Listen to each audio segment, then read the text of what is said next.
Hello guys and welcome to the ProDota Cup series by Smashcast TV. We have a game between Geek and XIAO DIAN, and it's the only game of the day. It's a best of 3 between these two teams, and we've already watched and witnessed game number 1. Geek able to take that game pretty convincingly despite a lot of back and forth between both teams. It was mostly mistakes and bodies being thrown around, and when I started playing seriously, Geek seemed to have the upper hand completely against XIAO DIAN. Let's see if they can do the same in the second game, or if they lose against XIAO DIAN, given the possibility of coming back and winning this best of 3. That said, both teams want to remain in the winners brackets, so it's very important that they do take this game seriously, this second game, as Geek is it's golden ticket essentially, and XIAO DIAN is the last chance they have to actually come back in these winners brackets.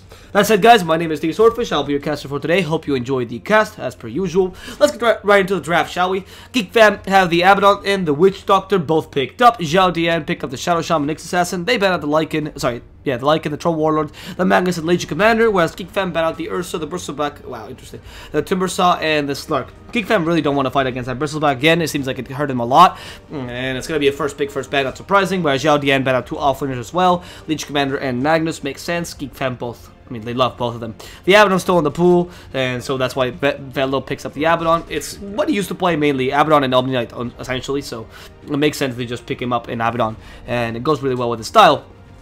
The Geek though pick up a Witch Doctor and now an Earthshaker, possibly as the position for, most likely actually, as the roaming support. We already saw how strong that was earlier if you played him well with GH and his Earthshaker, fantastic Earthshaker when he was playing in the Kiev Major. Almost won Team Liquid the game, which they had no business winning. In fact, he actually won them the game, and then the second game he just couldn't do the same because there's a limit to how much you can carry your team with an Earthshaker. However, very powerful hero nonetheless, and a good combination with Witch Doctor of both physical and magical damage with the Earthshaker and the Abaddon combo, and Earthshaker is pretty... he has a lot of resistance because of the Aphotic Shield helping him out, so he is not going to have a hard time being a melee support. Melee supports actually got buffed in the last match because of the aggro changes, and more importantly, with the Abaddon Aphotic Shield, he's going to be able to just, harass as much as he wants, even though his body, armor, HP, damage, etc. is quite low. Now, XIAO DIAN pick up the Shadow Shaman Nyx Assassin, the Clockwork, and Anti-Mage. I don't know why I'm repeating this, but they have a Clockwork, I can only imagine, as support Nyx Assassin as the offlaner, or maybe vice versa. Regardless, it's a bit hard to tell, but they do have a Shadow Shaman support, a decent buff, plus 6 extra damage, a good buff to his talents. I mean, to some degree, they do love using this hero in the SCA region. And combined with the Anti-Mage, he's allows you to build a new Anti-Mage. I was theorizing. I think the Vanguard Anti-Mage could definitely come back with the...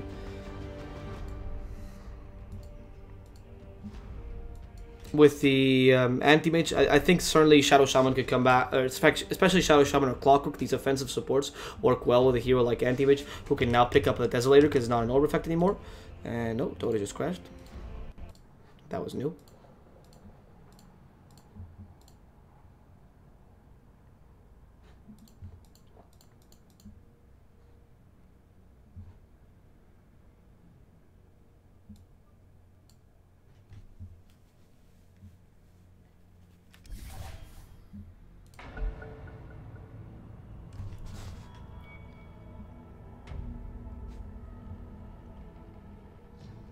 Alright, XIAO DIAN and Geek here, finally bending with the pick space. Sorry about this. The Tinker was the last pick for XIAO DIAN.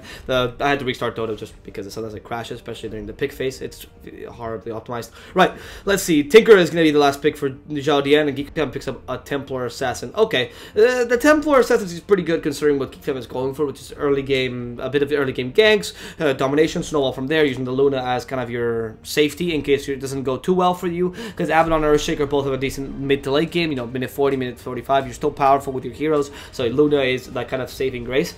The XIAO DIAN team is very different though. They want to create space with the Nyx Assassin, Clockwork, Shadow Shaman combo. Initially for the Tinker, so you can get its travel boost, and then afterwards for the Anti-Mage to get its Battle Fury, I can only imagine. Alternatively, they could be going for an aggressive Anti-Mage, which I've been theorizing recently with a Vanguard Desolator, and, just utilize your physical damage from your mana break to destroy everyone in the enemy team. However, that's probably not going to be the case, because why would you ever do that in a tournament? Well, unless you've tried it multiple times beforehand in pubs, so... I don't think they'll take that such a big risk. However, both teams are getting ready for this game. Let's take out the overlay. Stupid, busted software. Why make a whole software program that helps you during... Why make a whole software program that helps you, to make these overlays and make it easier if it's just going to crash. Right. Wow, that is a very clear warning. Right, so is Dian? Yeah, it's going to be the assassin in the support position. And then off lane is a Clockwork. As expected, Clockwork takes a bit more advantage out of the off lane Nyx assassin, especially recently. Nyx got quite nerfed for the Shrine nerf. You can utilize your early game as well. That said, guys, let's go right into the teams. Let's present them real quick because, well, they're going to hit each other very soon, and we can't present them then. Geek Fam is playing a little bit Ring Around the Rosie here on the tower. Pretty smart, pretty cool. I like it. No Ring Around the Rosie for the enemy team. Clearly, this strategy is far superior because Geek Fam will have a better resistance to dizziness and confusion because of this Ring Around the Rosie. Right, very smart. Right, that said. Let's present the teams real quickly. And XIAO Dian's team in the Radiant side, the good guys are going to be represented by the Singaporeans from XIAO Dian. Gentlemen will be playing the Tinker in the mid lane. Love it is going to be the Clockwork in the off lane position. As the carry, it's Speeddraw playing as anti-mage. Wow, that's a completely covered anti-mage. How does he even see? Nobody knows. And the two supports finally will be Dian on the Nyx Assassin and Jaeger as the Shadow Shaman in the second support position. Now, as for Geek Fam on the dire side, we're going to have Teehee as the Templar Assassin in the mid lane. The carry being the Luna played by Psionics in the support position. Raji will be running the Earthshaker. Net this time will be on the Witch Doctor in the second support position. And then finally, as the off-lane / carry this game, because they want to run an aggressive trial, and they think so, it's going to be Velo on the Abaddon. Right, so Velo on the Abaddon in the safe lane position. I can only imagine it's because you expect Lovett to be an aggressive trial lane. In fact, they actually rotate Lovett and force the anti-mage versus the Abaddon. They know the anti-mage is very strong, especially in combination with the Shadow Shaman. They have no slows, only stuns, which really screw over the Abaddon's aphotic shield usage. And they have a way of taking away Abaddon's aphotic shields with Mana Drain. Let's not forget, Mana Drain goes to the aphotic shield. Doesn't matter that Abaddon has it or not. It'll still, take away his mana and deal damage equivalently or accordingly. Maybe some of the damage will be taken away or not as effective. Sure, I'll give you that. But like I said, it's still going to hurt the Abaddon's mana pool, which is an important factor in the early game when he has such a terrible mana pool. That's why we see level 1 mana break as opposed to level 2, say level 1 blink as per usual, because that gives you a bit more resistance in lane. But level 1 mana break allows you to harass the Abaddon because you have a pretty confident lane. Meanwhile, in the off lane, it's a Clockwork versus Luna. Not particularly the best lane, honestly, for the Clockwork. In fact, I think this aggressive trial lane was the point for Silence the whole time. To try to kill either anti-mage or Clockwork, it doesn't matter. Both of them are quite weak. But Clockwork against an Earthshaker is going to have much more trouble because of the Fissure being much more effective against a Clockwork who can't really blink anywhere. And the Witch Hunter can come in anytime and just get a chaotic. If they feel so inclined to. For now, the Luna farms pretty well the off lane anyway, because she's known for doing that. Or she is good in aggressive trial lane. And so that way you can just bully the Clockwork out of lane and not really get too into the whole killing thing. She's not like a Juggernaut who needs kills to really make the aggressive trial lane work. A Luna, usually with the range and obviously her superior attack damage from the Lunar Blessing, is able to win this lane and just get more last hits than the enemy carry, especially when the enemy carry is being harassed by the Witch Doctor, annoying him. Because the Witch Doctor has a high base attack damage, one of the highest in the game, only beaten here by Shadow Shaman in terms of supporting and also that Twin Protector. Oh, Jaeger, careful. Maledictus is on him, but he's not going to receive enough damage. Now they go on to the anti-mage trying to hurt him as well. Like I said, Witch Doctor, before they started buffing the Shadow Shaman, used to be the second support with the highest base attack damage. If you don't consider heroes like Clockwork or Beastmaster supports, granted, right? And no, Teehee, careful. Ooh, in the mid lane, they actually just mana burned him. Interesting. That's all Nyx Assassin was doing, harassing him in lane, and then Teehee forced out with heat-seeking missiles and laser, killed off because he lacked the charges or refraction, because of course he had no mana to use it. Right. Like I said, the support with one of the highest base attack damages is the Witch Doctor, sorry, and he has a higher range of Shadow Shaman, so he's better at harassing out the anti-mage. However, this mid lane is being quite in favor of XIAO Dian, mainly because of the help of the Nyx Assassin. The Tinker with 15 last hits, the TA with only 13, and obviously the death that benefits the Tinker considerably. So Teehee not too happy with how this lane went, but it was they sacrificed a lot of support rotations as a result, and sacrificed a lot of farm on the anti-mage as a result. It only has 9 last hits right now, and is also really low on health. So I think it's definitely worth it for the guys at Geek Fam. Getting more farm into their cores, mainly Velo, who's going to go for the Midas as well, and Psionics, of course, because he is playing the Luna. But Luna's farm has started to go down. They need some help from the supports. Raji decided to rotate mid lane. That's not a great idea, because Luna is alone against a Clockwork, who's now beating her in terms of farm. If only she was at least... I mean, she's luckily above the Anti-Mage. Well, not anymore. Anti-Mage is beating her in terms of farm as well. Yeah, this lane is not too won by the Luna right now. Not going too well for Psionics. There's a good amount of harassment the Luna can put out, and that's alright.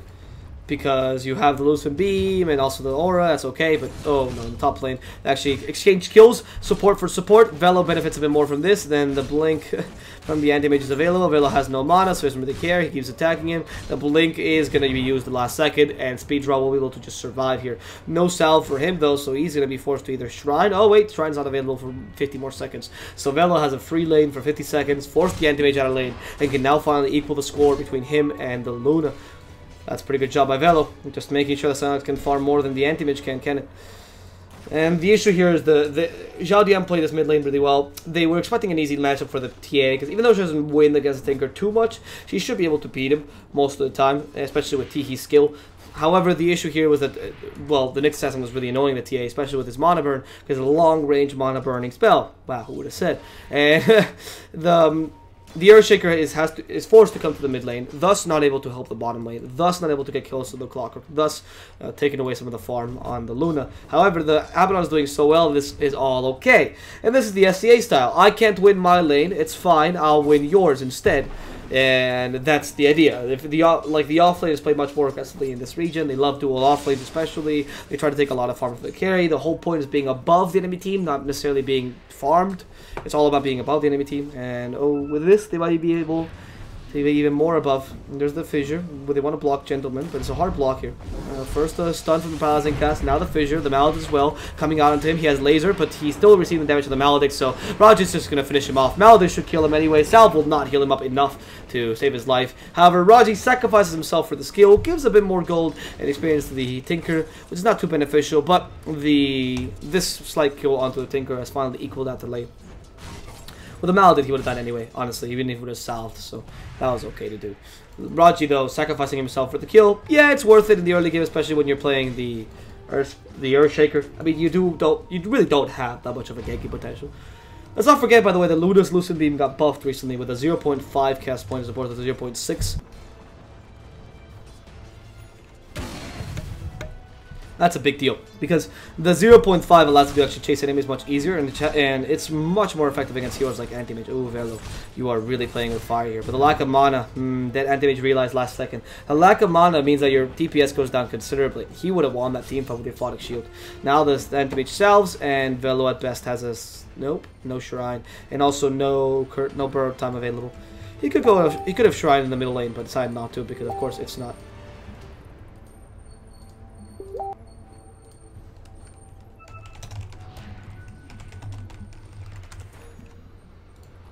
I'm sorry about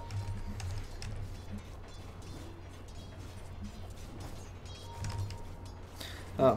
Just making sure my packet gets to a destination. Earthshaker, goddamn it with the fissure. That Earthshaker fissure catches the Clockwork right in time. In fact, the fissure would have been a second sooner, and just used against that would have been good enough. Honestly, adding the Eclipse, they also had the Lucid Beam. The Clockwork doesn't have Blade Mail or anything of the sort.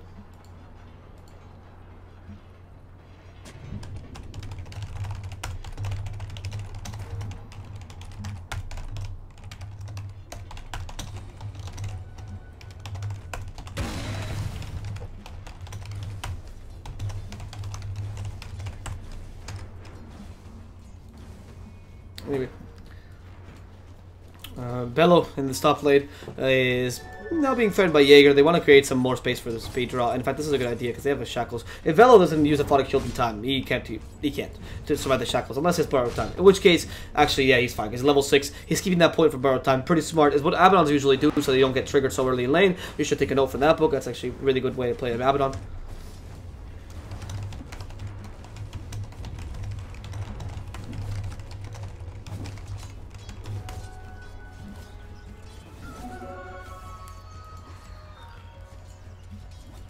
And anyway, Geek Fam.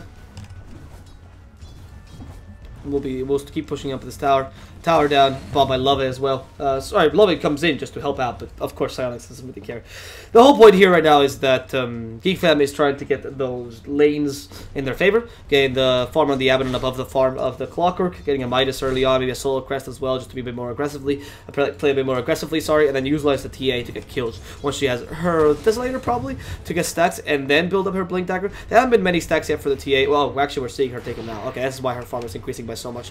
Okay, this is just one of the stacks that she has. Not many been put forth for her. Love it, actually, was being brought down here in the bottom lane. Okay, in the top lane as well, going to Velo. He has borrowed time, so he should be fine. Velo just activated. Oh, God! Damn, that was late. They had the Mana Void available, so they knew they could burst him down, and the Shackles also deals considerable amount of damage.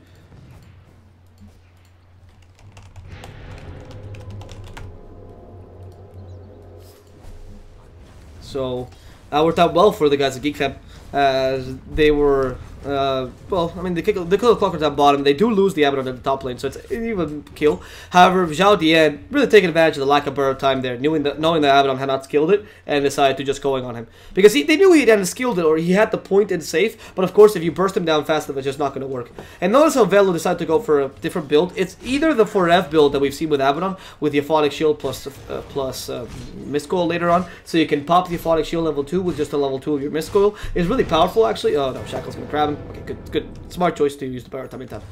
Or alternatively, the build that we're seeing here is the build that only goes for 2 levels of the Euphonic Shield, mainly because of the fact that you know that the enemy team has a lot of ways to take away your mana. Okay, the Shackles, there's the mana taking away.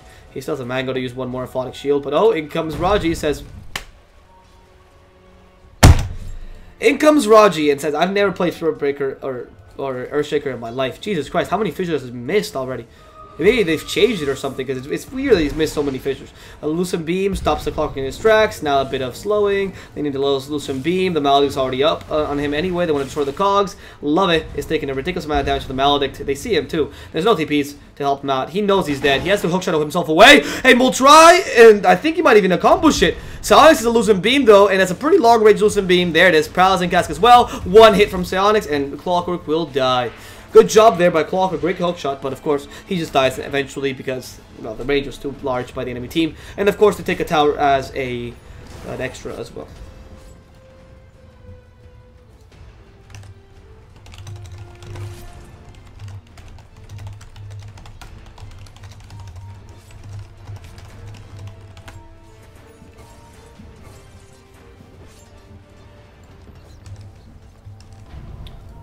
Teehee and Psyonix will be taking this tower down in the bottom lane.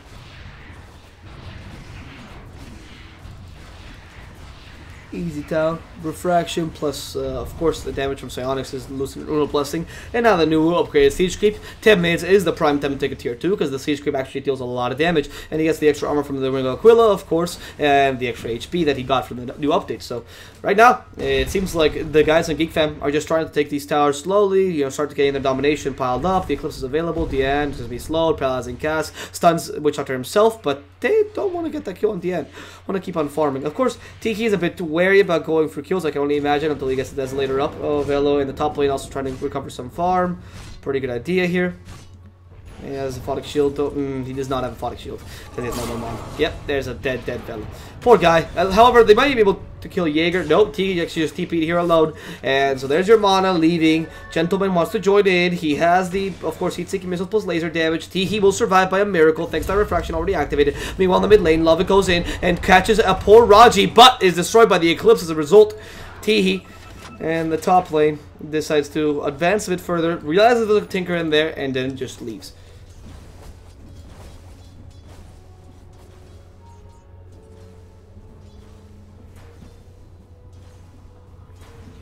And the star from Psyonix and Velo will just be taken in now quickly. Because again, the help of the Euphonic Shield, the Lunar Blessing, and of course the amount of damage these guys have to begin with is pretty good. Bello. It lost to the Phonic Shield, still has borrowed time, doesn't want to continue pushing because the March of the Machine spam is coming in here. That's the goal of XIAO DIAN, by the way. They have a bigger net worth advantage right now. They haven't been able to take many towers, but the whole point is to just get us to the late game with an anti-mage that has a Battle Fury. However, the anti-mage Battle Fury has been delayed by quite a lot. The TA has not been able to farm herself either. And Blink Dagger now on TA. Psionics is lower than the anti-mage, but everyone's gold per minute is pretty low. The anti-mage should have a bit more than 375, but so should the TA. Not enough ancient stacks that I've been seeing. In fact, the supports have been much more concerned in trying to get kills, but Raji has not managed to do any of that. So instead of that, they just kind of sat around and not did anything. So they could have just gone for the stacks, honestly. Once Raji realized that this Earthshaker pick was not working out for him. Granted, he wanted to get a bit of farm and get the Blink Dagger early so Raji can actually make some plays, though, and use that Echo Slam effectively against this anti-mage. For now, they lose the great amount of farm that they could have had. Is that a Soul Ring, maybe? Actually, don't know, because people don't buy it. Or I think it was the manga from the beginning. You can't sell it, so I guess at one point he'll just use it. Like I said, the Desolator would have been available on TA by now, and not had to have a Blink Dagger, because that really slows down your farmers as opposed to the Desolator. Oh, destroyed. Abaddon. Easy takes that kill. In the top lane, Raji is a missed impale, so he's going to be okay. No fissure, also to punish this Nyx Assassin. This is a hasted Nyx Assassin, but they could kill him regardless. I think they have a stun. Air Paralyzing Cask available. Oh, no, not maybe thrown.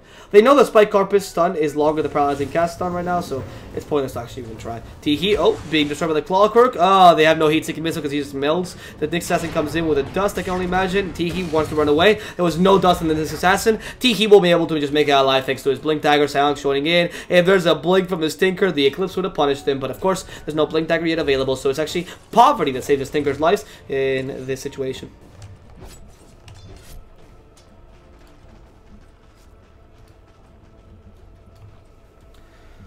So the bottom lane, Speed Draw is so close to finishing up his Battle Fury, but still, it's going to be a late Battle Fury. 15 minutes is what you expect with some treads. However, this lane is obviously not going in his favor. There's no Blink Dagger on Earthshaker, so there's no way they're going to catch him with just Fissure. He finally gets the farm necessary for the Blink Dagger. I do think that was a right Fissure to do.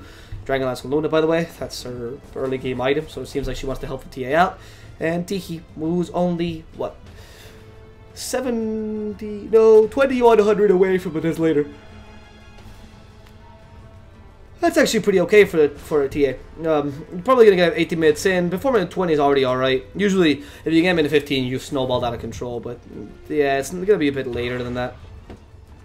They haven't been able to get many kills on the anti-mage. Obviously, the Solar Crest is going to help once they get it, because the TA will just be able to blink in and destroy with one melt, honestly. But she did decide to go for more Side Blades just to get extra farming. I can only imagine that's why. I can't imagine why you would get more Side Blades points as opposed to the beautiful and available melt points. Alright, DN used the Spike Carpus in good time. However, the Eclipse could have killed him anyway. They don't want to use it. The whole point is to just kill him with auto attacks, and T-He will do just that with a refraction damage. The meld minus armor is just fantastic. Easy kill onto the Nyx Assassin. That's another kill going the Geek fam's way, and their farm is starting to really stabilize for them. The Luna might be a bit below the anti-mage, but not too far below, only 800 gold. Oh, Raji, careful, the snakes. Stop at Psionics attack, and they even use a great shackles into the poor Earthshaker. The Eclipse goes down from below, stops Jaeger, but Raji will be brought down by Lovey. That battery assault damage too high. That was a great initiation by Geek Fam. Starting out onto, great initiation by XIAO DIAN, especially that shackle from the Shadow Shaman. Using those to block the Luna's way, and then attacking from up here with the shackles. Ooh, genius. And the Clockwork even joining in with a hook shot. That actually allowed them to get a kill. Support for support doesn't really matter, but you take away the enemy initiation because he had that Echo Slam still available, and of course the Blink Dagger. Now they go on to DN. He still has the Vendetta, so he should be alright. And Love It, careful because he could just die. Ooh, from behind. Tiki gets destroyed by Gentleman. He wants to blink it again and kill Psionics. Psionics doesn't have an Eclipse either because he just used it onto this poor Shadow Shaman, and they're going to destroy the Witch Doctor as well. No more healing left for Psionics. They have to follow her down. More heat-seeking missiles and laser. One last blink. They don't even have. I mean, he hasn't lost any mana. He can't even use it. The Tinker has to just finish him off with blinks, but Psionics will just be brought down by this anti-mage, falling him into the trees. Well, actually, can he TP away in time? TPing with a small juke? No. Speed draw doesn't allow small jukes to happen. Meanwhile, Raji in the mid lane sees the Tinker and says, "Screw it, I'm going home." It is not a good play to go. Oh, but the hookshot will catch him anyway. They know exactly where he was. Raji caught out and destroyed by Love It.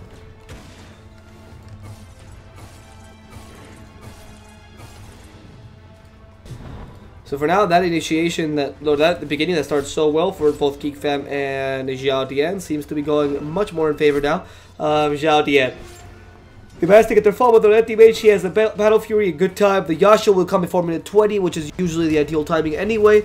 The Luna herself has been really underfarmed this game, and she's not going to be able to recover too much of it, even if she did go for the Glaze build and even maxed it to get those 6 bounces pretty early. The TA herself by Tiki, because of the lack of Desolator, has been kind of zoned out this game and not being really relevant. She needs one more Mithril Hammer, but that's going to be a Desolator plus a Blink Dagger coming minute 20, which is quite late for a TA. And the Tinker himself is just doing so much damage, so forcing everyone probably to go for a BKB. Not surprised that Lunas has to go for a BKB after this Hurricane Pike. And even Hurricane Pike doesn't seem that powerful on a Luna, mind you, because you don't actually have the damage to support it. But hey, I mean, it's not like an OD or a Silencer Hurricane Pike. Meanwhile, on the bottom lane, I'm seeing a bit of an attack. Right, actually. What is Tiki doing? Just farming some creeps. He doesn't have melt. Blink away. Good thing. Good thing he blinked away. Dian would have just murdered him there. I mean, as soon as he saw the refraction off, attacked him with an impale. Not even if it did, just the impale to get more damage onto him. And then, of course, the help from his teammates. Battery Assault was a hook shot easily from any part of the map. Sorry about the yawning. It's very early in the morning for me. I don't mean to. I just don't mean to stop talking. I know I should mute myself, but sometimes it just comes and I really can't help it. Casting is actually super, super tiresome. And when you wake up late, or when it's an early morning cast, it's just boom. You need a couple hours to get back into the routine, right? Ethelens onto the Tinker. That's going to be his first item to bring up the Aghanim Scepter. That's going to help him out against, obviously, the TA especially, because the refraction will always get her with the laser, meaning that if she just wants to jump on from behind and blink at you, yeah, not going to happen. Not going to happen. Of course, there's still a while till the Aghanim, so we can't just assume he has an Aghanim yet, but Gentleman is a pretty fast farmer. His gold per minute in this game, 457, it's alright actually. It's not that big a deal for a Tinker. The Battle Fury is really helping the anti-mage start to farm up a bit more though. And this anti-mage is looking scary. Going to the late game, I don't think you want to fight with an anti-mage versus a TA or versus a Luna, because the anti-mage will just destroy you. He has much more burst damage. His agility again is decent. I think it's 2.6. Oh no, 2.8. 2.8, so it's even better than I would have expected. It's better than the Void level. And if you consider that, the 2.8 agility per level makes it so that TA has a hard time really bringing down your armor, even with Desolator plus Meld combo, which is already available, by the way, on TE. So now, it would be the time for Geek Fam to really start getting kills. Maybe they want to wait for the Hurricane Pike on Psionics or some sort of other big item. The Solar Crest, perhaps, on Abaddon, because it's really close to finishing. But that's all they can do, really. Phonic Shield just do a little bit more damage to the quick wave. That's not going to help at all. That's all they can do, really, which is wait for those items and then try to go for something. Maybe go for the Aegis. Actually, that's a really good idea, utilizing this Desolator plus Blink Dagger. So just go without being discovered. However, that Rocket Flare saw you anyway, so that was a pointless endeavor. Mr. Tihi.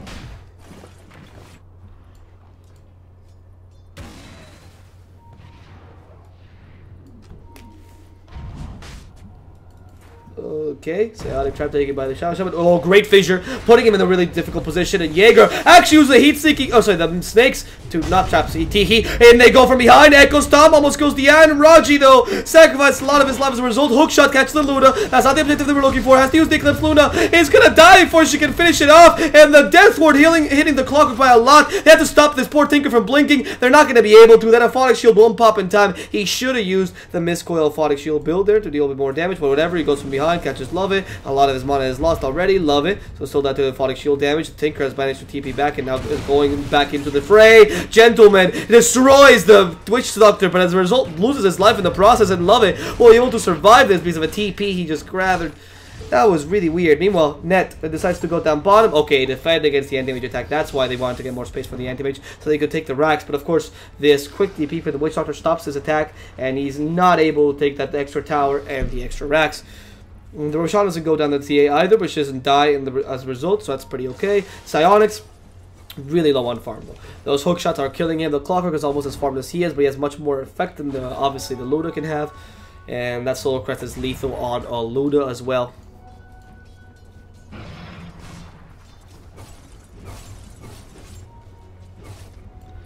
Meanwhile, love it.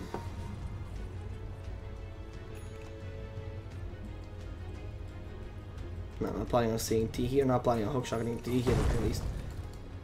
Oh, Raji is just getting a bit of his farm up, getting that Force Staff in. Very important to get a Force Staff with a Ring of Health and the Staff of Wizardry.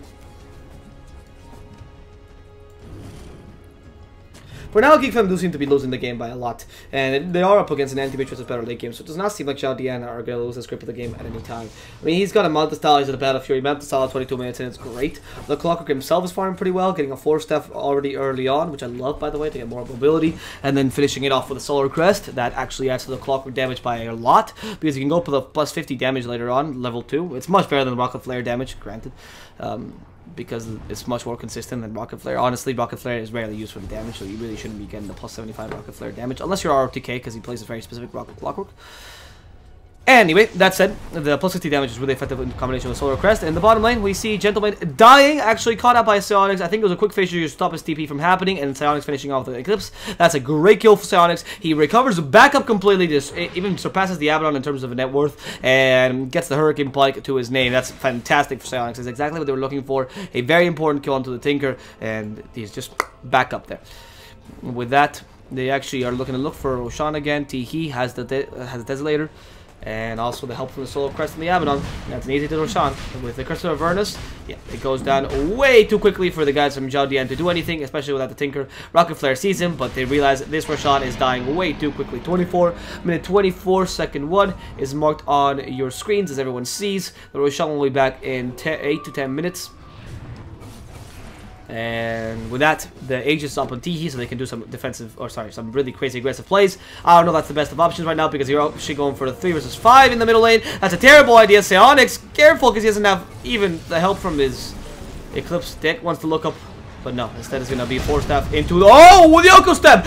Echo Stomp comes up, hits Speedra, a lot of damage. Speedra actually has no armor left because of the Solar Crest. The Bouncing Glaze will finish him off. Now the Mallet is also helping out, and the Clockwork dying to the damage of the Abaddon. Meanwhile, Raji has to hide in the trees and the damage from the Tinker. They kill 2 for none, thanks to a beautiful Echo Stomp by the Earthshaker. Echo Slam. I keep calling Echo Stomp. Echo Slam by the Earthshaker. Sorry. I confused it with the Elder Titan ability because they sound exactly the same. And it doesn't make sense that one is Slam, one is Stomp, but okay.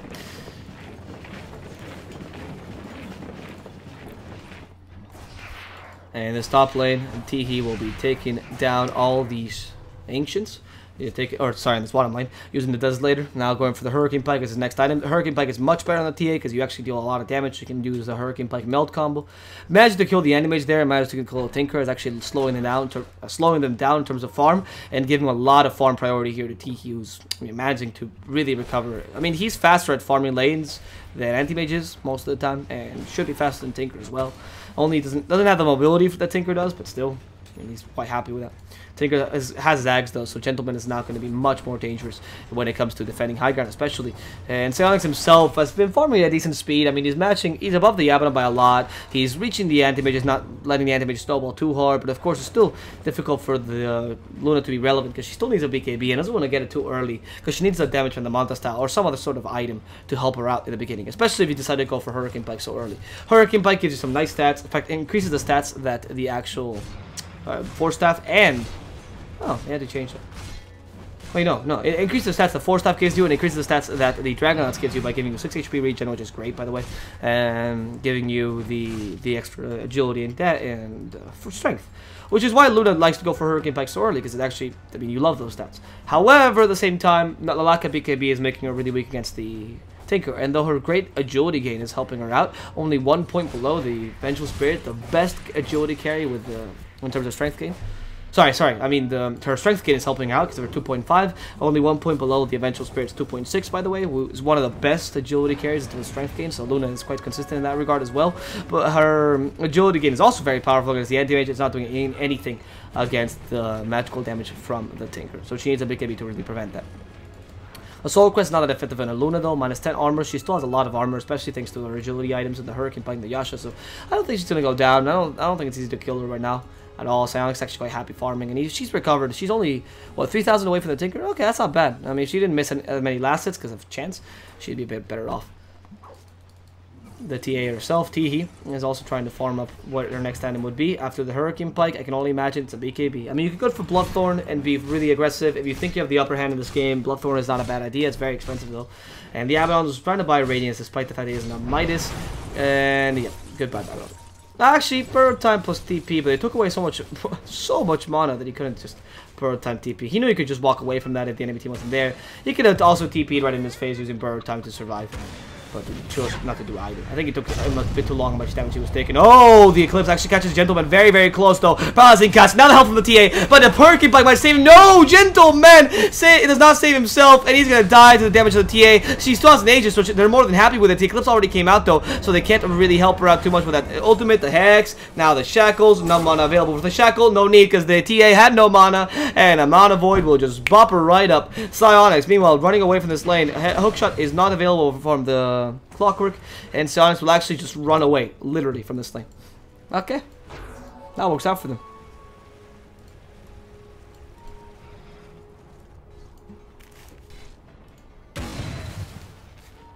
Meanwhile, the Clockwork with his Pipe of Insight and the Headdress will be his next time.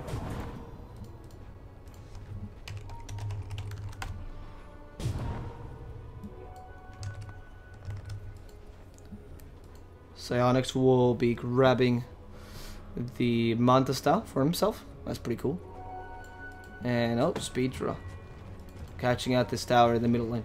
That's pretty nice, actually, because if they can take the tier 2 in time, and this hard to really attack him. I mean, they have a lot of pushing power here with the help of XIAO DIAN, because they can just help the anti-mage push essentially. That's the whole point of it. Oh, careful. Paralyzing cast actually catches him between illusions. That's a really good paralyzing cast, but the hook shot catches to it in the middle of the cogs. Now the Tinker joins in with the Aghanims, and he starts dealing some magical damage. Finishes off the Earthshaker first, and they want to kill Gentleman, but they have no damage by the TA. They managed to kill both supports. Gentleman is really not phased out by this attack from the enemy team at all, and they keep hexing the Abaddon.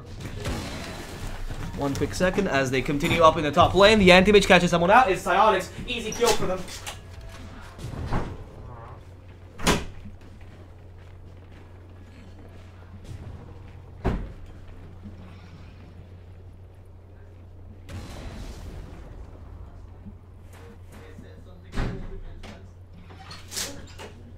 Oh, really?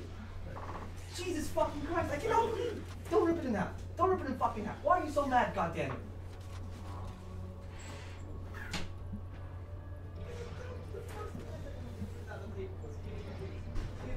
The first thing I said. First thing.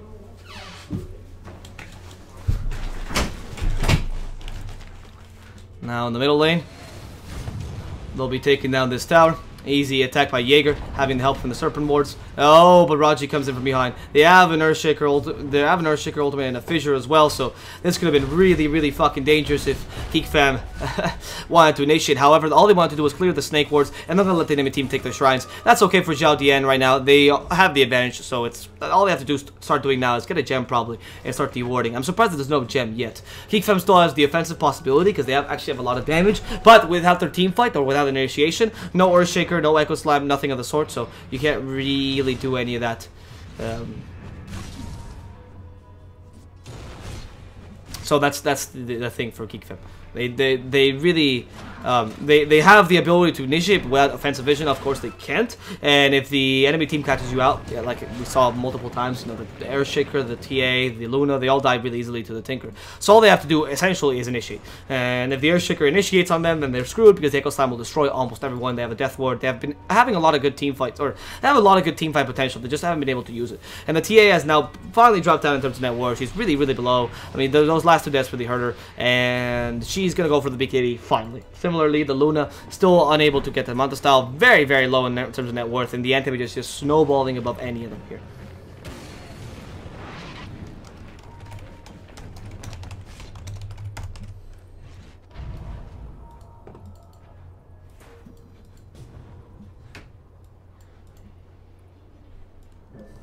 And Geek Fam will not continue to push in this bottom lane.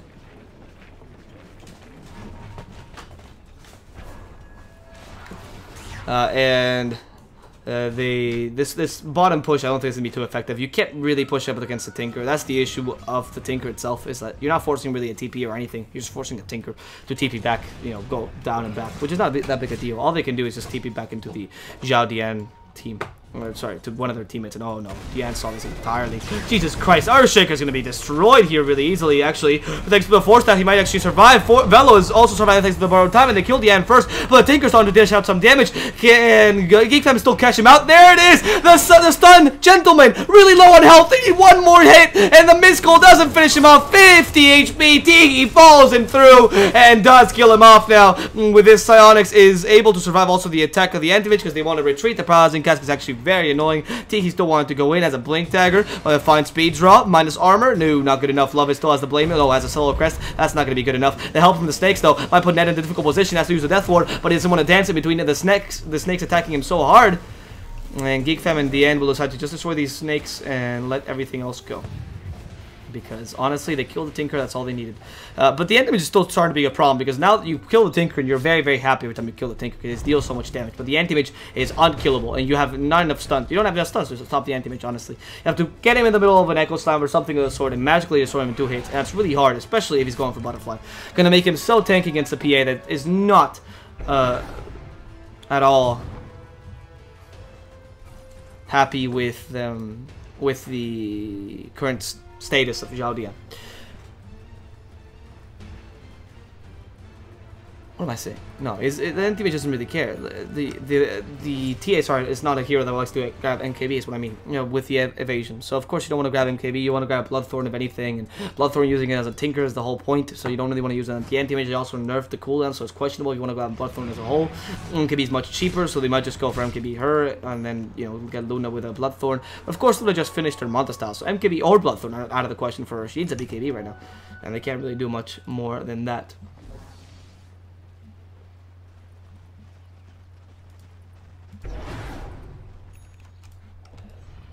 Now let's see, we'll be taking a Roshan here. This one comes with cheese, so it'll be a very valuable Roshan for Geek Fam to take. And since they have more minus armor, they really should take advantage of this by at least trying to take more objectives. However, it's a bit difficult right now, as you can see, because oh, what? They have vision? Oh, Rocket Flare. It must be Rocket Flare. Just taking away those illusions, so the enemy team doesn't have vision. Really good usage of the illusion rune, by the way, by Raji, just putting on Earthshaker there. Sadly, though, eventually they got destroyed, but hey, it's a start. It's a start, just, you know, seeing it for a while. And now Speed Drill is going to be going down for this Roshan itself. Solar Crest that helps them, but it's not as helpful as Desolator. However, they really don't have the initiation here. It's only an anti-mage. You don't want to waste an Echo Slam on him at all, or I mean, you can waste a Fissure at most. But Speed Drill will just be taking this Aegis and the Cheese, and the Cheese will go to the Tinker. The Aegis will go to the anti-mage, and they'll be done. That's it for Geek Fam. They won't be able to kill these guys by any lengths. Because, yeah, sure, the TA hits pretty hard, but she has to build an MKB now just to deal with the anti-mage. She can only really kill the Tinker with her BKB.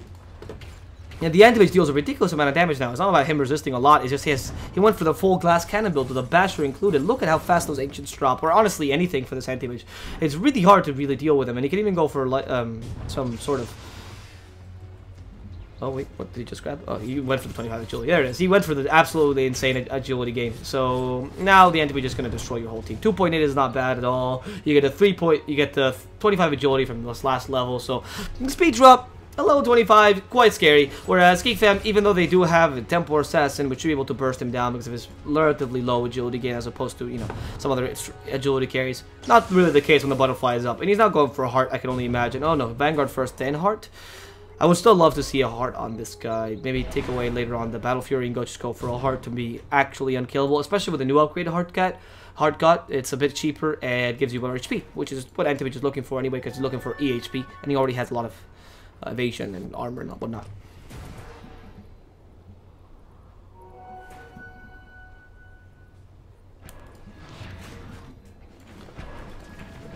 That gentleman is also going to be grabbing his Bloodstone pretty soon. I like that idea of going for a Bloodstone. There's no point, obviously, going for the 3 core. But the Bloodstone really helps out because if you die as Tinker, your team is kind of screwed. You're really expecting not to die too often, but of course, if they do catch you out, you're dead. There's no other way of surviving against Tinker. Usually, they're not going to be able to fight 1 versus 1 with Tinker, even if it's a late game. You have to fight always kind of the ratty Tinker where you escape all team fights and whatnot. So right now, XIAO DIAN don't really have much of an option to fight the TA in case they come at him. So you got a Ghost Scepter, and in case the Ghost Scepter doesn't work out because the TA goes for the Diffusal Blade, or because goddamn you're really unlucky, you go for the Bloodstone as well to ensure that you were really not going to die. And since the Bloodstone using Soul Ring. You can use the Soul Ring in the late game. It's a useful item on Tinker to keep, so you still want to have another Soul Ring sometimes. But it's okay to just sell it for a Bloodstone and get the mana regen that way. It's 150 extra mana every 0.75 seconds later on in the game. But it's actually just a rearm. It's like taking off rearm's cost by 150. Essentially, that's what Soul Ring is if you're playing properly. So it's not really that big a deal. Halving the cost to rearm every time you rearm. Oh, that's alright. Everything on Tinker seems OP when you really think about using it a million times. Scythe Device seems super OP, and look at it. It's still allowed on Tinker, and doesn't actually destroy anything.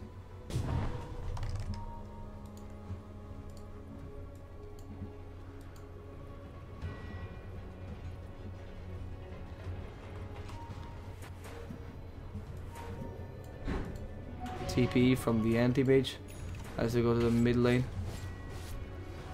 Has an Abyssal Blade available.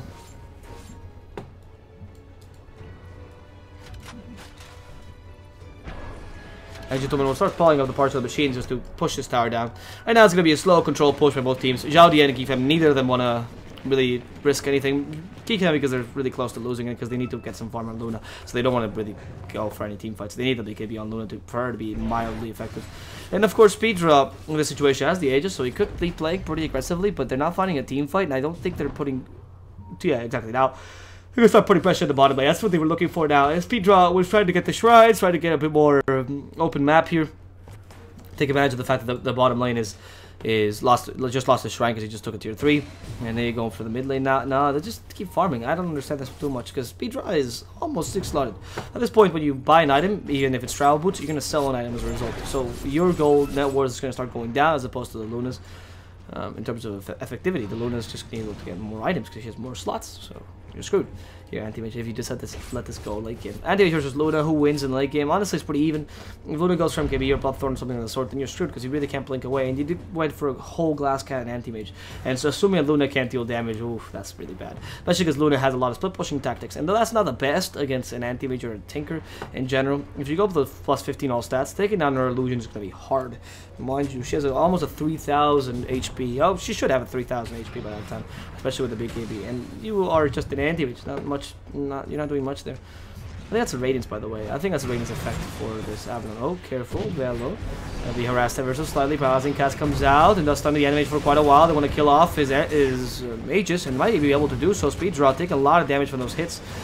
Survives the Maledict, I believe. No, they still dealt a lot of damage with him with the Maledict. One last hit from the Maledict should kill him off.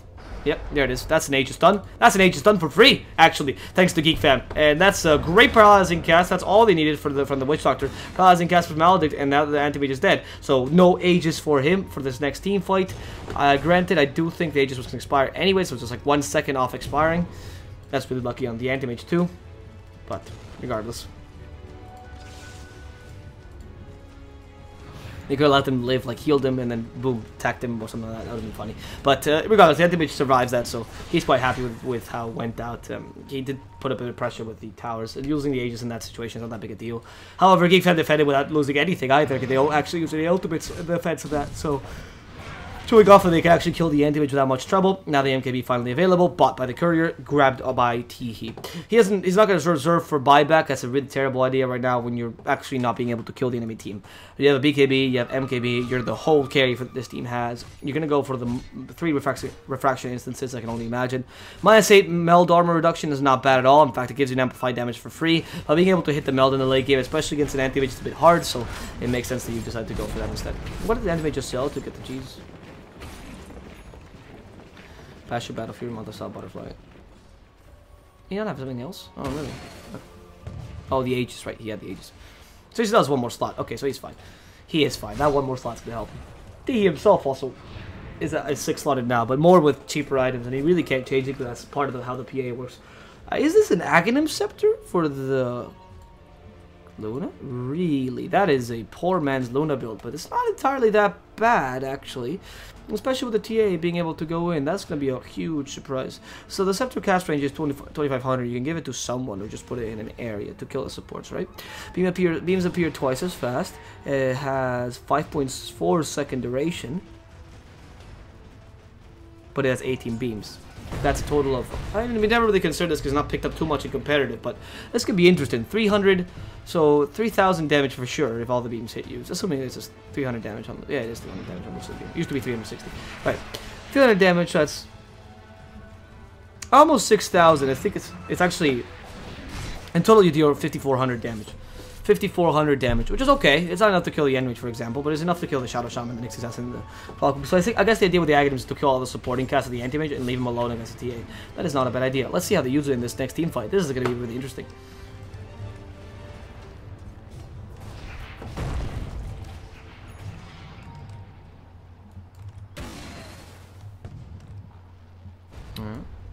Speed draw, starts to push in this tower. Careful, because you get hit by the meld. That's actually a lot of minus armor onto you. It could actually destroy you.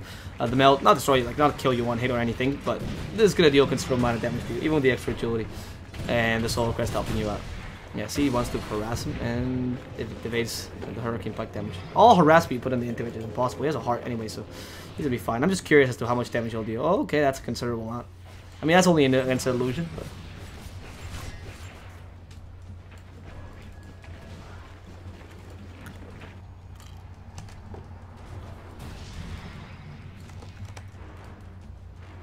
Now in the mid lane. Seems like XIAO DIAN was again preparing for an attack, but Luna has been taking the split pushing tactics pretty far. She's actually going for the Shadow Blade, so full on committing to this Aghanim build. Might even go for the minus cooldown. I cannot imagine that actually happening.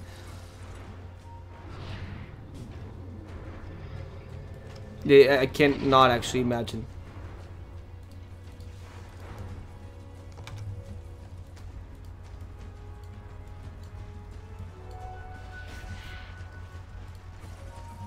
Yeah, because really the Aghanim is pretty okay, but it's not that good.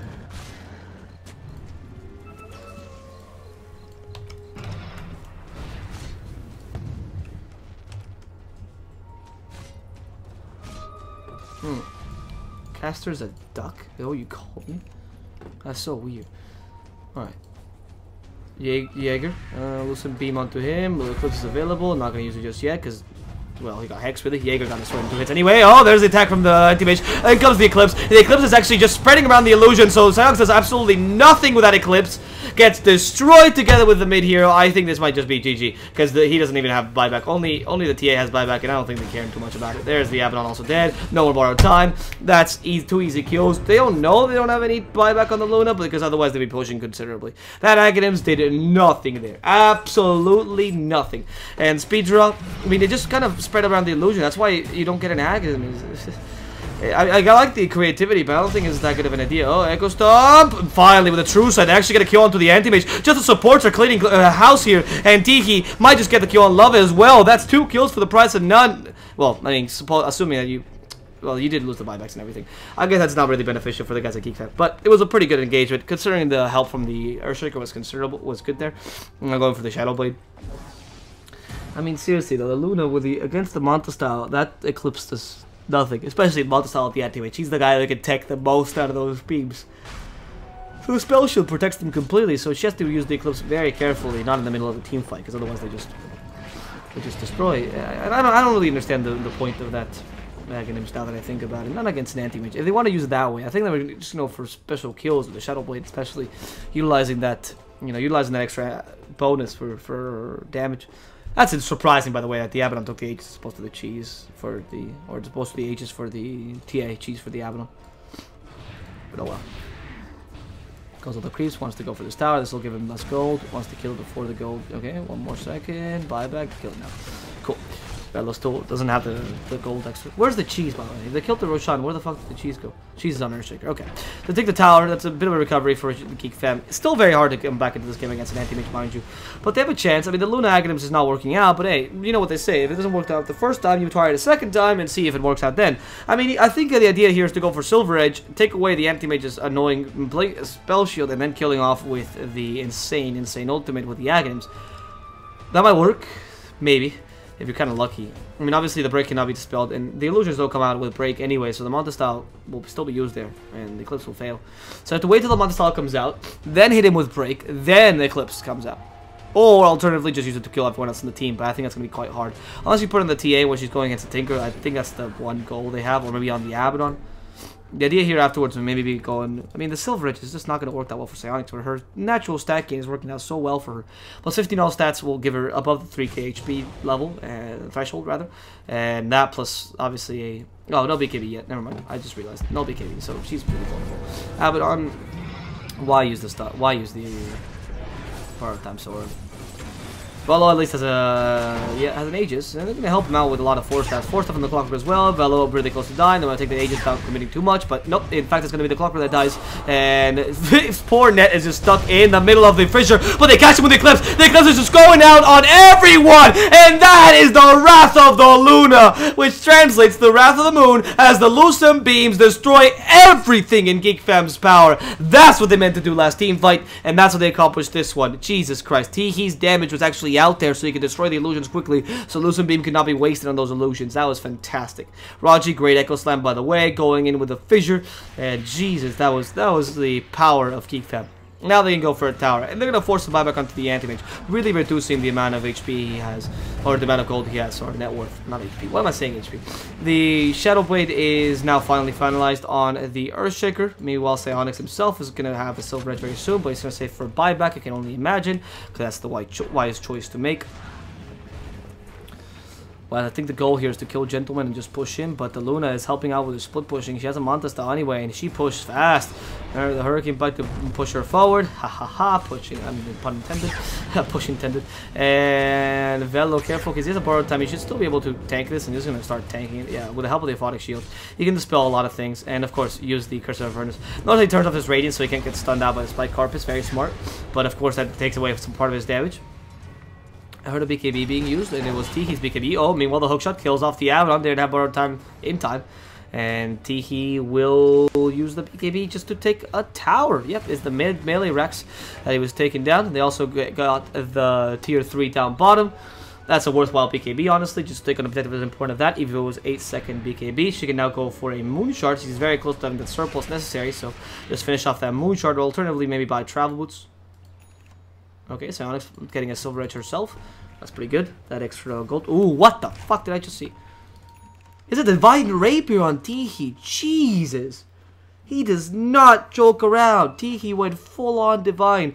And you have a Luna with Silver Edge and a TA with a Divine. How much damage can they do if they hit Nyx Assassin by accident?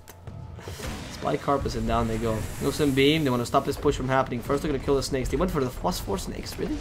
Actually, over the ward's duration, I think that sounds pretty good. Especially if you go for the axe. Adds a lot of TPS to you. The heat-seeking missiles are hitting 2 of them at the same time. But they want to just blow up the Tinker in 2 hits. And that might be possible with Desolator MKB. They don't care much about Rax, honestly. Win this team fight. There it is. Go on to Anti-Mage. Stun him for a really long time. The TA just melts him. And love it. Great hook shot. But oh, my friend, you forgot the Blade Mail this game. And Teehee will just make sure that everyone dies today. Jaeger is being hit slightly by the Eclipse. But oh, Heaven's Halberd really effective actually to stop the TA. Came a bit too late though. Lovey will die anyway to the Fissure. And they lose 3 in that engagement. The Clockwork, the 4 actually, because the Anti-Mage had to buy back immediately. That Divine Rapier did wonders. And that was a great surprise. The Eclipse came out, but it came out a bit late and not really too effective. Who cared about that? Honestly, all they cared about was the Desolator and the Divine Rapier combination here to destroy towers, which is what they're going to use now. And Teehee knows there's no buyback on the enemy team as to why he's not attacking them a bit more aggressively or playing a bit more aggressively. Maybe the lack of Abaddon makes them not too confident. He almost has the Ags, or he was building an Ags earlier. I actually don't know what he went for. I think he went for Vlad's instead. Yeah. But they really need to keep pushing. I mean, they need to take a disadvantage for something. They can't just show off their Divine Rapier. Now it's so obvious they have a Divine Rapier. It's not going to happen the same way the second time.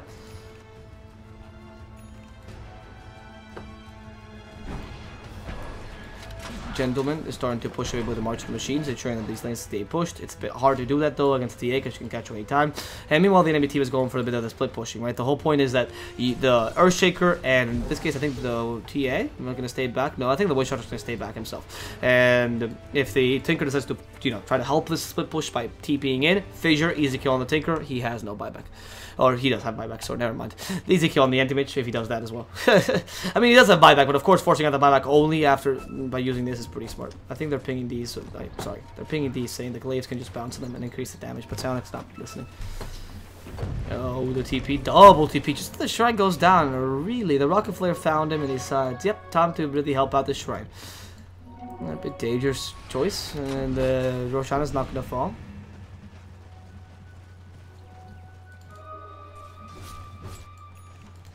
BKB is the next item on the anti-mage to prevent some of the eclipse damage, I can only imagine. BKB on the Tinker should also be an option. It says to go for E-Blade instead so that the TA can't blow him up. That's a really good idea. In fact, you can even use the E-Blade on the TA and then stop her damage altogether. So what are you going to do if you are Tihi? You actually just revealed your Divine Rapier for not much out of it. Keep them. Raji in the bottom lane tries to find Gentleman, will not do so because I believe Gentleman's song there. I mean, there must be a sentry or something, actually. No, it was just pure chance that he didn't die. He would have just fissured him, honestly, and gone in with the TA. 2 attacks and he's dead anyway, so... Look how cleanly and rapidly she cleans waves with just that Divine Rapier. I think she needs a level 1. I think that's the only way to win. I mean, if you think about it well, the only item she really needs is Divine Rapier. Let's be honest. You know, I mean, she is the MKB to face the anti-mages. She does need the Death Slayer to some degree. The Hurricane Pike are not useful. The Blink Dagger is really useful. The BKB as well. But you can keep the Hurricane Pike and the BKB in your stash. Just use the 2 Divine Rapiers and start swapping them around. I don't know how easy that would be. They have no clue Jaegers here. But Jaeger also doesn't really know where the enemy team is.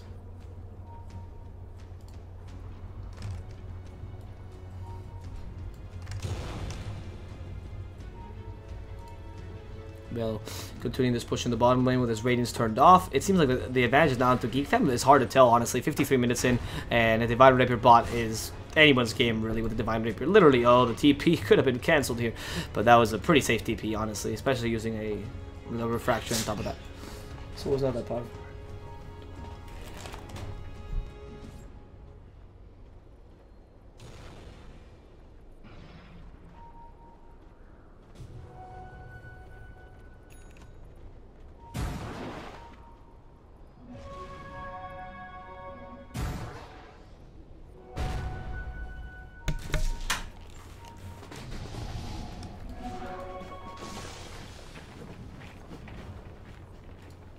Alright, Psionics with a Silver Edge, could cut out Jaeger. There's a stun, Fissure, easy. Lucid Beam as well to keep him stunned, and the break.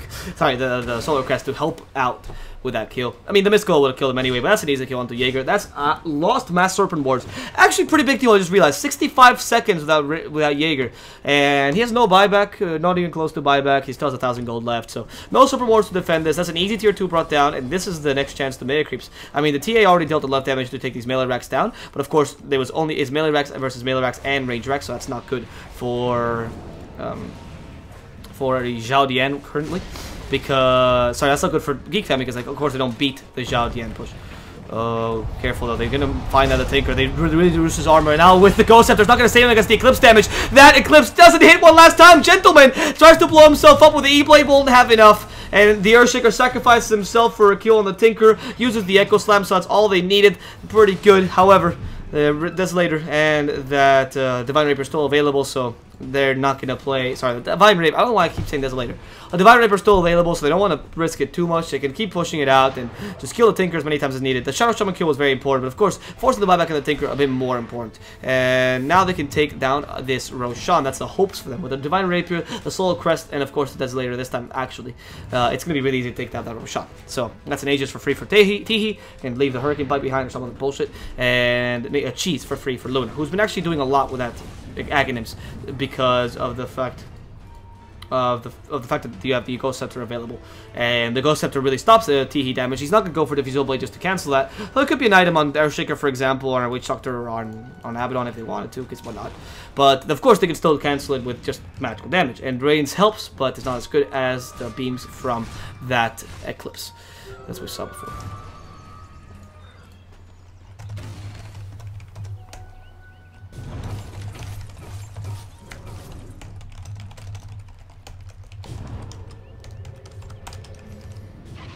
Gentleman goes into the Aegis. Should be, I'm sorry, goes into the Roshan. Should just be checking for Roshan. It's only 8 seconds still. I don't know if they miscalculated that or that was on purpose, but they're just kind of guarding this area, making sure that nobody's in it, or just like waiting for the Roshan to spawn or something of that sort. And there it is. Roshan is back. Roshan is back. That's the most important Roshan of the game. 56 minutes in. I can't believe I'm saying that. That's good. Of course, it's the most important Roshan of the game. But there's 2 runes now, too, because you could wait for the double damage. However, it's been to 57. Gonna be no double damage available.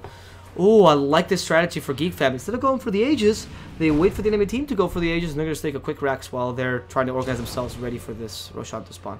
The TA, maybe it's just doing this in the middle lane. Love is going to be caught out. Easy kill. They have the Eclipse available. No need for it, as the stuns are constantly coming out. The Fissure also available. And the Cogs only throw down Psionics for a couple seconds, as Dihi almost stuns herself. Stuns herself, almost kills herself, but thank God for that refraction. Stopping the Spike Carpus damage, that's pretty useful. And XIAO DIAN, now another buyback used, this time on the Clockwork, forces the buyback almost immediately to try to get the cooldown off. It's an 8-second cooldown, so that buyback lasts much longer. 0.35 seconds of the buyback for the anti-mage though, but the Tinker, 5 minutes still on that buyback. Pretty important. And with this, with a cool kill and forcing a buyback, the enemy team should be a bit wary about initiating. And the Roshan should fall really quickly anyway, so it wouldn't be much of a problem. All that Geek Fam has to do right now is take this Roshan and win the game.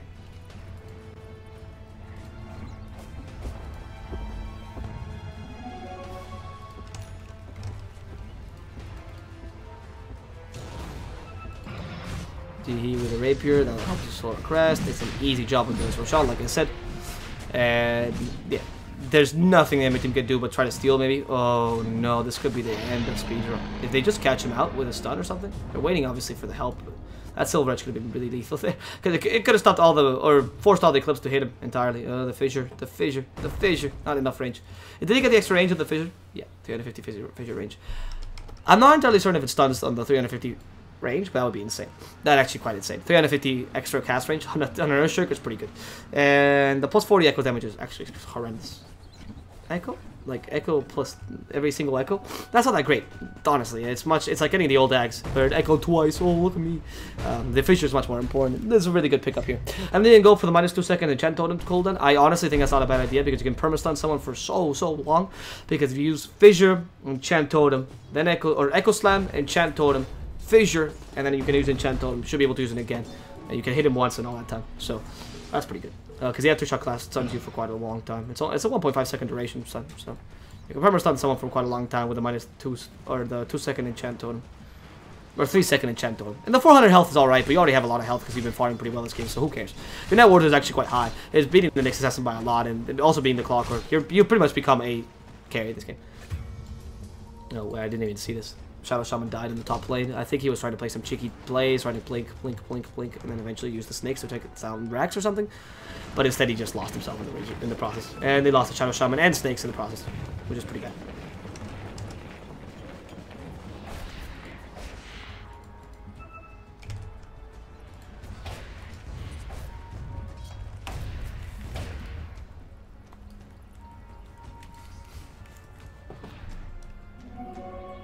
The end with a Vendetta is a prep target, but right now it's just going for Vision. Oh no, we catch the Clockwork. This guy has no buyback. Easy kill, actually. They don't even use. Oh, they can use the Eclipse. They don't even need it. I think they have enough damage. Oh, the Eclipse could still be committed to this. Killing the Clockwork is worth the Eclipse, but they really try not to use it. So Alex is really questioning it. Finally comes out. There was a bit of a weird lag there, but they kill off the Clockwork. Divine Rapier dropped, however, because fuck Lord, because of the lag, I couldn't even see this kill. The Divine Rapier got robbed by the TA, and the Tinker got it, I believe, or Nyx Assassin got it. Who grabbed it? Who grabbed it? It's like a Dota 2 report now. Oh no, it was actually Speed Draw. So they got a kill on the Clockwork in exchange for the TA, and they lost the Rapier. A Rapier which now the anti-witch holds, making him the sole provider of this net worth. I couldn't even catch that kill because it was way too quick. They just caught him with a hook shot in the smoke gank. Wow, overconfidence apparently is the killer pill for this team. Are we seeing a Scythe of Vice on Luna? What is this build, Lord Luna? Just pure magical damage.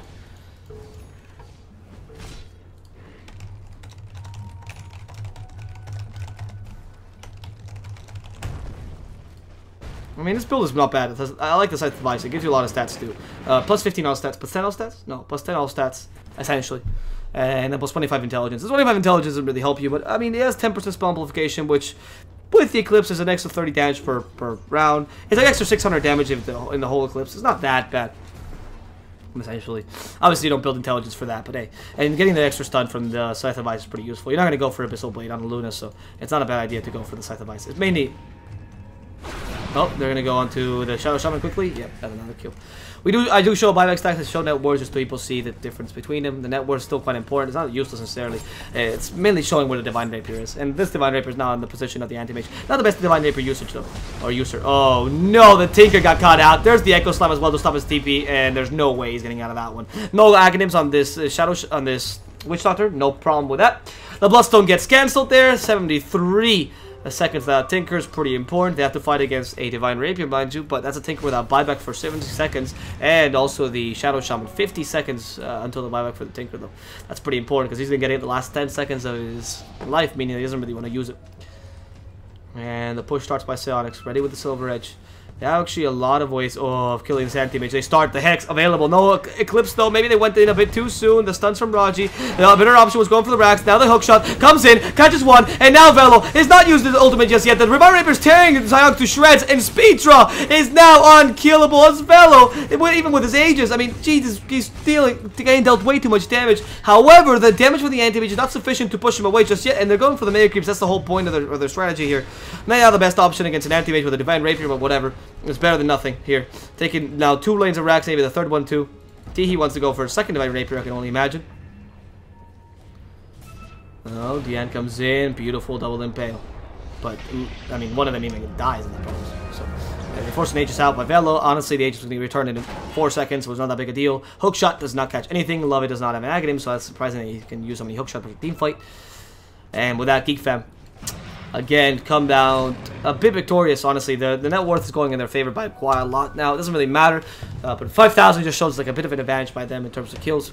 Look at the net worth, you'll see the Tinker's actually been really mowed down in his late game. Honestly, I think he should be fine, though. The Anti-Mage is just by the Moonshard now. I'm surprised he didn't bought it yet with the Divine Rapier. And he's fine in terms of pushing power against Mega Creeps and Super Creeps. Doesn't really care too much. The only thing they managed to do is that this lane, middle lane, is not going to be outpushed now by XIAO Dian's double Rax taken.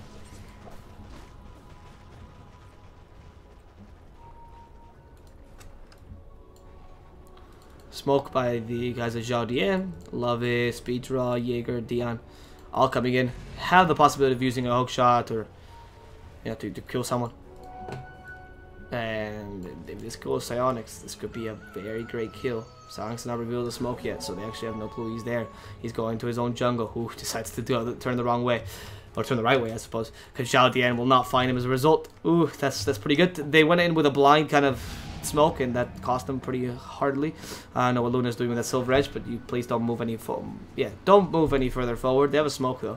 Should have a smoke, I think. Why the hell are you guys coming here? Oh, there is the smoke. Another smoke by Geek Fam. Their hope is, I think, to just recover that Divine Rapier.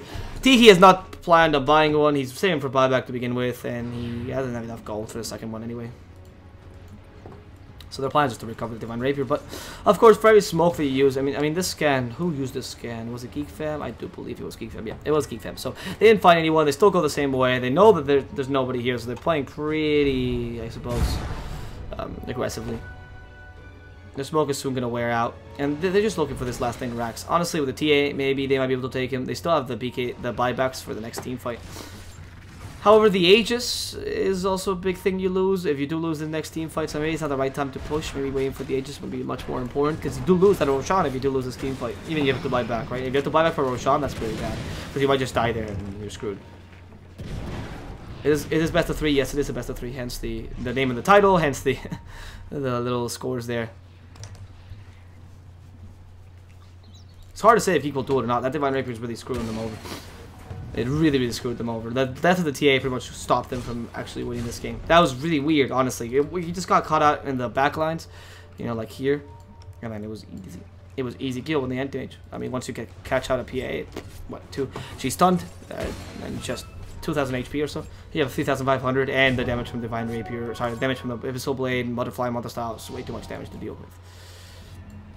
I don't know what the planet with Psionics here is. Oh, they found Nyx. They had a gem. That's what the plan was. Kill the Nyx first, but in fact, this is just getting hit by the Divine Rapier. Teehee starts going on to speed draw. They started a team fight very weirdly here, and they're going to lose their buybacks here because of this team fight started. Unless XIAO Dian can't actually kill anyone. They used the Evil onto the Templar Assassin, but for now she's still alive, using a lot of damage to her. She has to use the Refraction. Good use of the Echo Slam, and now they're going to Gentleman. He's taking a lot of damage with the Death Ward, and Death Ward starts hitting everything else. But Malak is also killing Gentleman. He's going to have to deny himself thanks to the Bloodstone. But right now, XIAO Dian is still has still lost their Tinker, and they're starting to use the cleanup crew. The Tinker's come back. He's forced to buy back, going on to Net, and the objective is clear. Net goes down first. The next objective is Earthshaker with the Divine Rapier, too much damage, and Gentleman will ensure to get a kill on the TA at the very same time. Geek fam lose way too much just to recover there. Sionix manages to TP away the last second and going for a refresher on himself, but God, you still have the Rapier onto the Animage, and you have only one buyback, and that buyback is the Templar Assassin. Where are the rest? Oh, yeah, no buyback on the Earthshaker, no buyback on the Witch Doctor, no buyback on the Abaddon. They were not saving for buyback for some strange reason. They are all actually missing gold. They're actually all missing gold instead of being on cooldown, so this does not seem like it's going to be a match for Geek fam. Unless XIAO DIAN says, screw it, why fight, why push, why take Roshan? Oh, wait. Why take Roshan? Oh, Roshan is not responding yet. Okay. So they're waiting for the Roshan, then they'll push. Yeah, that makes sense. I mean, yeah, the enemy team has no buybacks, but you have no way of knowing this, so if anything, you're trying to try and force it. You have no way of knowing the enemy team is going to be so stupid as to not have buybacks. I think the only goal they have here is to try to split pushes too and win like that, but the TA doesn't deal that much damage anymore, neither does the Luna. And the Luna didn't go for a split pushing build, so it's not particularly good at split pushing. They are running out of options. They went for the Aghanim's build, try to kill off the anti-mage and everything. It did not work out at all. Speed run with the Rapier become way too strong, and the melee and ranger racks can fall down easily to XIAO DIAN. Not even going for more. Trying to go for those melee creeps. They know the enemy team has no buybacks, so they wouldn't let those racks fall down otherwise. Yeah, that's an easy game for XIAO DIAN, honestly, especially after a victory. Oh, Hex. I'm gonna load a sword to save his life. He doesn't deal any damage. Speed run really doesn't care. Has a heart anyway. Care himself. So yeah, that's racks down. Meta keeps up, and if they want to, easy kill on Temple or Sionix, but they choose not to for now, just out of courtesy. I can only imagine. With all those illusions. I actually don't know how he got the extra illusions. I think illusion rune or something, but whatever. For now, they have to defend their bits against Meta Creeps. Geek fam, it's pretty close to losing this game. Now the Roshan goes in favor of XIAO DIAN. The Rapier is also in favor of XIAO DIAN.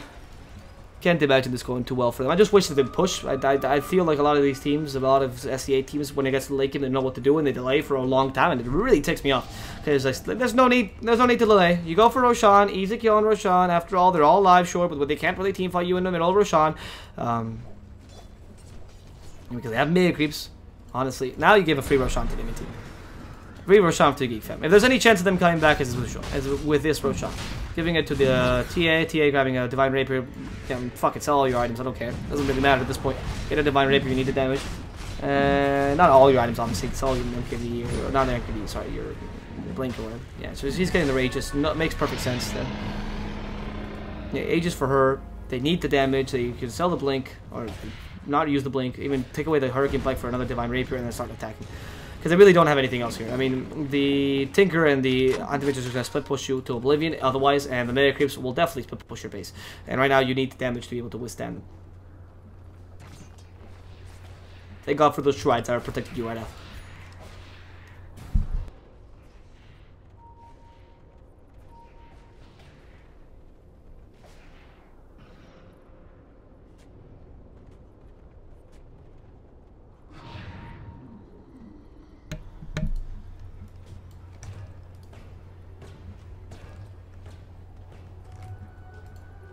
The fight continues. Sionix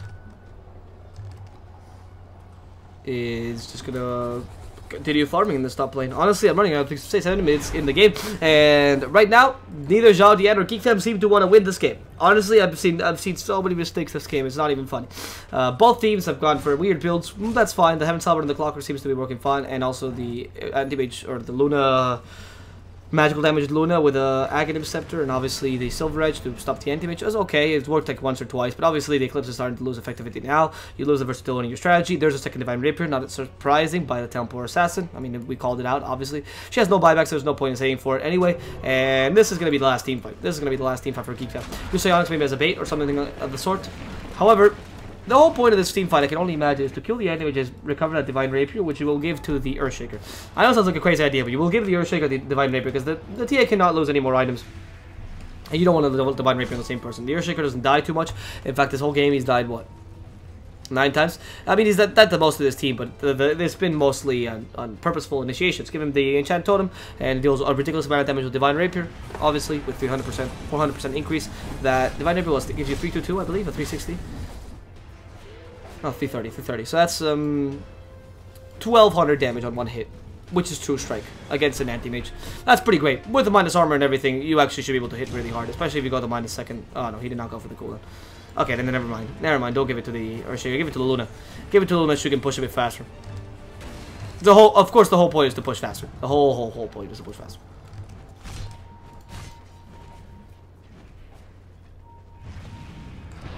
Alright. Teehee. Gotta start pushing up some of these towers, trying to get the Mega Creeps himself. He actually has a lot of pushing power, but the Divine Rapier hits really hard. But of course, he's afraid of being outed by the enemy team. He's just trying to get this push up. So once they get the Mega Creeps, the lanes equalize, and the Super Creeps are able to do a decent job against the Mega Creeps. Like they make the lane last a bit longer, but of course not long enough for them to push this last tower down. I mean, all they need is these last two lane racks. They're pretty much set. But the anti-mage that Tinker are not gonna let this happen. They're gonna turtle until this game goes into the super late game, and then they'll just win because they have the Divine Rapier. Going back to the buyback status. Maybe waiting for the buyback on the TA, but of course you need to attack before the buyback on the Tinker is up and before your Aegis expires.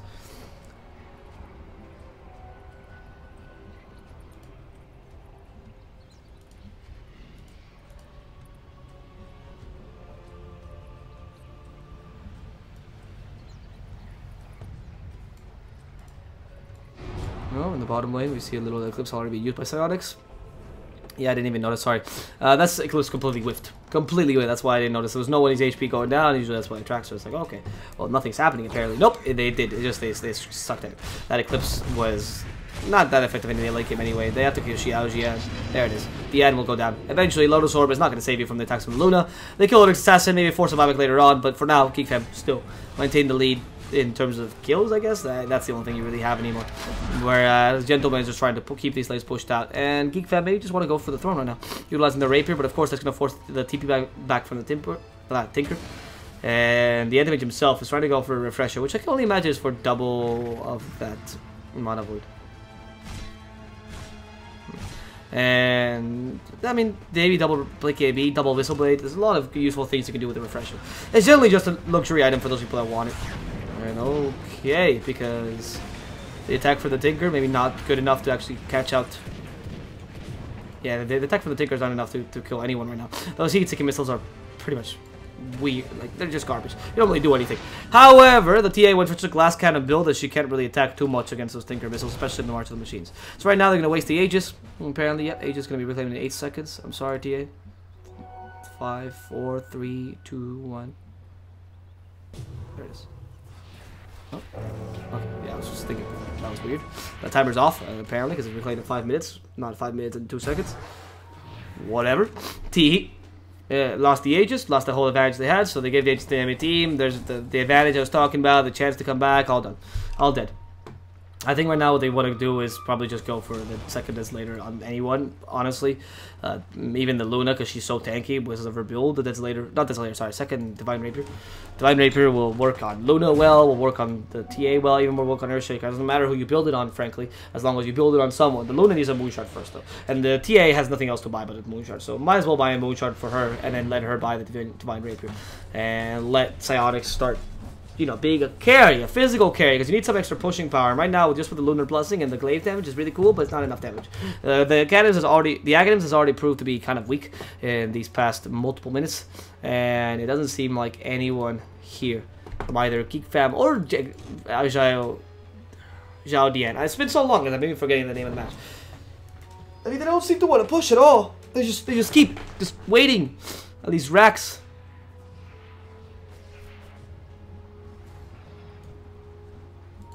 Raji could find Diana.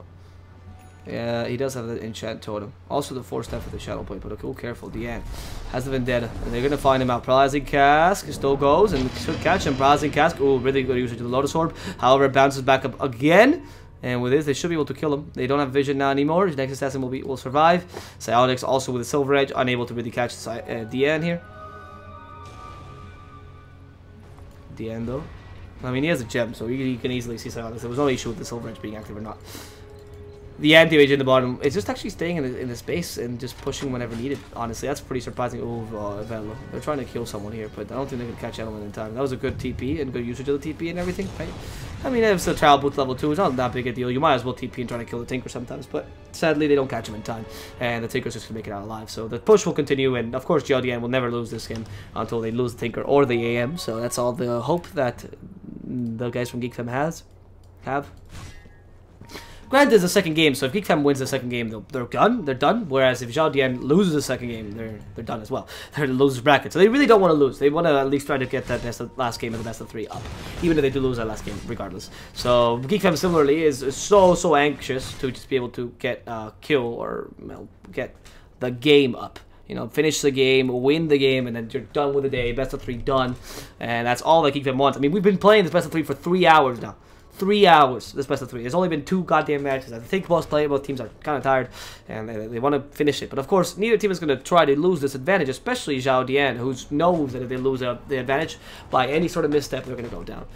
And in buybacks, everyone is out except for the Witch Doctor and Airshaker. Please start farming those instead of going for more items, really. The enemy supports are much more useful right now in XIAO DIAN because they have buybacks. It's really that simple. I mean, they died as many times as you have. In fact, the Shadow Shaman decided to set the world record in terms of deaths in the game. But of course, if they have slow or they have buybacks and they have a way to come back into the game easily, especially with Shadow Shaman's level being 23 as opposed to everyone else's 25, then well, it's okay. It's okay that they die a bit, right? Because they at least have the buyback. You don't have a buyback. There's no way you can recover here. So please stop, Geek Fam. Please stop just letting your supports be so useless. Like, they have so much more potential. And now I understand why she didn't go for the stats or Divine Rapier. She didn't go plus 15 on all stats. She went to the -4 Lucent Beam cooldown. Okay, so we get the 2-second Lucent Beam. That was a terrible choice. 2-second Lucent Beam? Really? It takes you longer to cast it than it takes for it to go off cooldown, which seems like an alright good idea.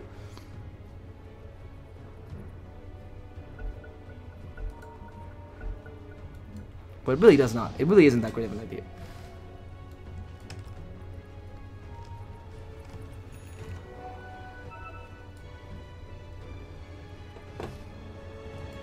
Okay, DIAN. Made the Vendetta, not gonna see this Spirit Breaker. Sorry, Spirit Breaker, the Earthshaker. Similarly, Psionics, not going to catch out anyone. So for now, I mean, what does this match come to? It seems like they're just farming and farming. And Jaeger, oh, I love this. Jaeger gone camping. DIAN finds out Psionics. This could be an easy kill. They should see this, though, or they should know something about this. Oh, no, Psionics dies. That's GG. Well, goodbye Psionics. Teehee comes in to commit suicide himself. There's the first Abyssal Blade used. Roger comes in though. He has the use of the Echo Slam. The hook shot, it helps him out. Psionics is back in again because of that buyback used to try to get a kill onto this Tinker. Anti-Mage is still alive though and taking barely no damage. Tinker will go down. Shackles from Jaeger. Stops on Psionics for quite a long time. The Tinker, the Anti-Mage and the Clockwork want to finish him off. Psionics still has a lot of damage and Teehee actually brought back. Psionics using his Eclipse finally and hitting 2 with him. They've stunned Anti-Mage for quite a long time. They want to get a kill on him. The TP for the Tinker though might save him out, but they want to take the Divine Rapier. They get the Divine Rapiers on the floor. Someone grab it for God's sake. Raji runs towards it. Can't grab it in time. Velo, leave you alone. Who gives a fuck? Get the Divine Rapier on the floor. They kill Gentleman. That's no buyback for Gentleman. Where Psionics and Teehee still have it. Who got the Divine Rapier? Was it the end? God, leave your Lotus Orb. Who cares? Okay, who has the other Divine Rapier? TA has 1, and the other one going to the end. That's okay, actually. They can't just drop it. DIAN can't just drop it. That's pretty smart. So that they just don't kill the Timber now, or the Nyx Assassin now. Clockwork also goes down to the Eclipse. That was quite fantastic.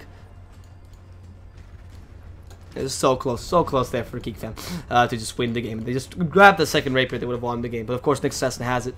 It's not a big a deal, really, because Nyx Assassin, like I said, is not really the best at attacking, and he's going to be killed quite easily. And he can't drop it, so they either make a controlled kill in the base, where Nyx Assassin is just going to be able to attack you, and you know, dies peacefully, where someone is going to grab his Divine Rapier. Alternatively, they just don't care, and they just push. I mean, they have a Roshan very soon, or actually, it's up, and Teehee has a Divine Rapier, so it's easy Roshan for them. Now, the question is, will they go for this Roshan or will they wait for the Nyx Assassin to die? Because Teehee, oh no, be careful. If they have a gem or anything, this Nyx Assassin is dead. He's been giving so much vision to the enemy team, but of course the enemy team will have a gem at one point. In fact, I actually don't know if their gem is on cooldown. They don't see DIAN here. Yeah, they have no clue if their gem is on cooldown. So Velo should know if there's Nyx is around. No, he has no Octarian core, so he has no way of knowing actually. And next from behind could just die in the middle of this team fight by accident because they want to kill him. And the Rapier's grabbed by, obviously, XIAO DIAN.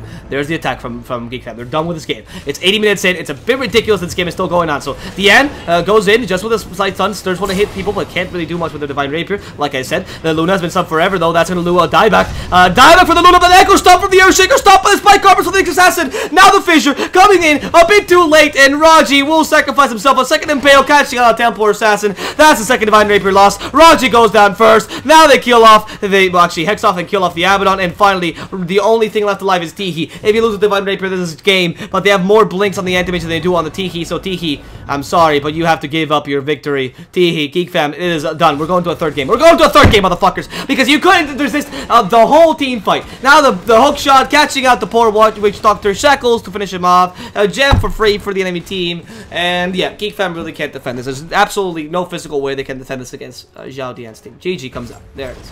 Geek Fam, give up the second game, give a chance to XIAO DIAN, a big chance for XIAO DIAN to win this third game, and we'll go with game number 3 shortly, guys. So hope you enjoyed this game number 2. Hope you enjoyed the cast, as per obvious, and we will be coming back very soon with game number 3 between Geek Fam and XIAO DIAN. If you didn't enjoy the cast, feel free to follow me on Twitter at DSwordfish, and if you didn't enjoy the cast, feel free to fillet me in the comments below.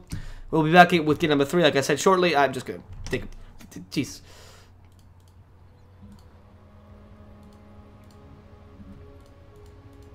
Oh, also clarification I just saw. That was interesting. The Rapier is much more important than the AM. Why? Because if you grab the Rapier on the Abaddon, you can kill the AM. Go on the AM before the Rapier is on the ground. It's not going to help you at all. That's the whole point of the Rapier. So no, you're wrong. Sorry, but the Rapier is actually really important to be able to kill the AM. The only reason why they managed to kill the AM there was pure chance that the AM decided to blink in, try to go for the Rapier really aggressively, and died. If the AM decided to just leave, you would have lost the AM really easily because he decided to just, you know, leave, and you would have also lost the Rapier because the next system was going for it. The AM actually committed suicide just to get enough space for the Rapier so that you could take it away from the Geek Fam team, and they managed to do it. It was a worthwhile play. If you guys thought that the AM was more important than the Rapier, you got fooled by XIAO DIAN, same as Geek Fam did. So, sorry about that. That said, guys, recording done, so I'll be going back to the wait screen now, and enjoy some tunes while we wait. Until then, guys.